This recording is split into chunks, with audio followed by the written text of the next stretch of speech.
Doctor صاحب دو بڑے اہم سوال ہیں جو میں سمجھتا ہوں کہ عوام کی طرف سے اکثر ذہنوں میں بھی آتے ہیں، لوگ پوچھتے بھی ہیں.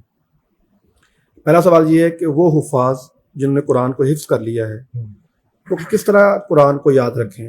اکثر ہوتا ہے کہ زندگی کے اندر جب آپ آگے بڑھتے ہیں تو پھر وہ قرآن سے تعلق اس طرح کا نہیں رہتا. تو کس طرح سے قرآن کا حفظ جو ہے وہ اس کو محفوظ کیا جا سکتا ہے؟ صحیح مسلم میں عبداللہ بن عمر رضی اللہ تعالیٰ عنہ کی روایت ہے. آپ صلی اللہ علیہ وسلم کا فرمان ہے اذا قام صاحب القرآن فقرأه باللیل والنہار ذکر وإن لم يقم به نسیہ. جب قاری قرآن رات کو قیام اللیل کرتا ہے، دن اور رات میں قرآن مجید پڑھتا ہے تو یہ قرآن اسے یاد رہتا ہے، اور جب وہ قیام اللیل چھوڑ دیتا ہے تو پھر قرآن مجید بھی بھول جاتا ہے. قرآن مجید کی آپ صلی اللہ علیہ وسلم نے مثال تو یوں دی ہے. اگر ہم صحیح البخاری میں ابو موسیٰ اشعری رضی اللہ تعالیٰ عنہ کی حدیث دیکھیں، تعاہد القرآن فوالذی نفسی بیدی لہو اشد تفصیا من الابل فی عقولها. آپ صلی اللہ علیہ وسلم نے فرمایا قرآن مجید کی تلاوت کو لازم پکڑ لو، اس ذات کی قسم جس کے ہاتھ میں میری جان ہے، اتنا اونٹ رسی چھڑا کے بھاگتا نہیں ہے جتنا قرآن مجید تیزی سے بھاگ جاتا ہے. جب انسان قرآن مجید کی تلاوت نہیں کرتا تو قرآن مجید اسے بھول جانا ہے. اور اس کے لیے میں کہنا چاہوں گا کہ صرف قرآن مجید پڑھنا نہیں چاہیے بلکہ سننا بھی چاہیے. کسی بھی علم کو سیکھنے کے دو طریقے ہوتے ہیں. سب سے پہلے ہے سماع، جس کو الاستماع کہتے ہیں. اللہ رب العزت نے قرآن مجید میں اس لیے آپ صلی اللہ علیہ وسلم کو منع کیا لا تحرک به لسانک لتعجل به، کہ جب جبریل علیہ السلام وحی لے کر آتے تو آپ صلی اللہ علیہ وسلم وحی سنتے تو ساتھ ساتھ پڑھنے لگتے. تو اللہ رب العزت نے منع کر دیا. کیوں منع کیا؟ اصل ہے الاستماع، کہ آپ کو جو پڑھایا جا رہا ہے اس کو غور سے سنیں. دوسرا سٹیپ کیا ہے؟ فَإِذَا قَرَأْنَاهُ فَاتَّبِعْ قُرْآنَهُ.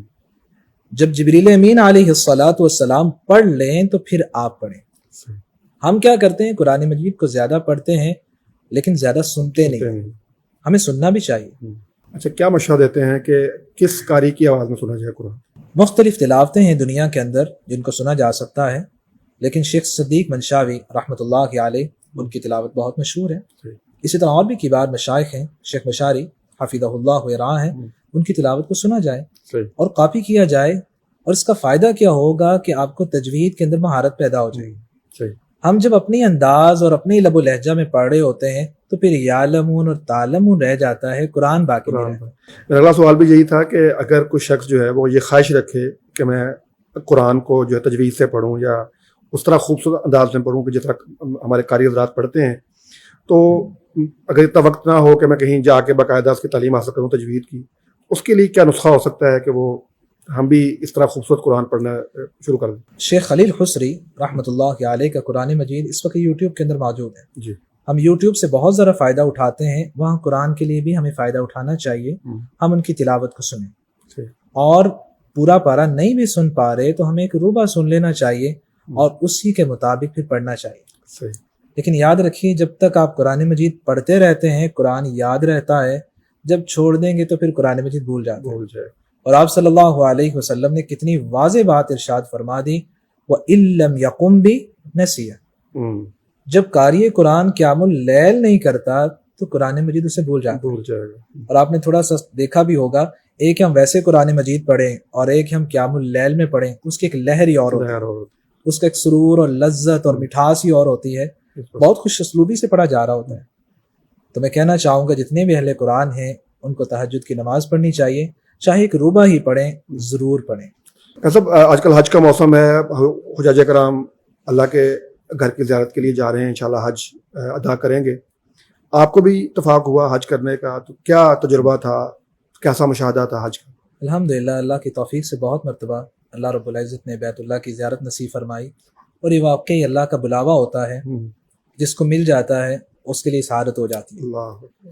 کیونکہ جابر رضی اللہ تعالیٰ عنہ کی حدیث جو صحیح الجامع میں ہے، آپ صلی اللہ علیہ وسلم نے فرمایا الحجاج والعمار وفد اللہ دعاہم فاجابوا وسألوہ فاعطاہم.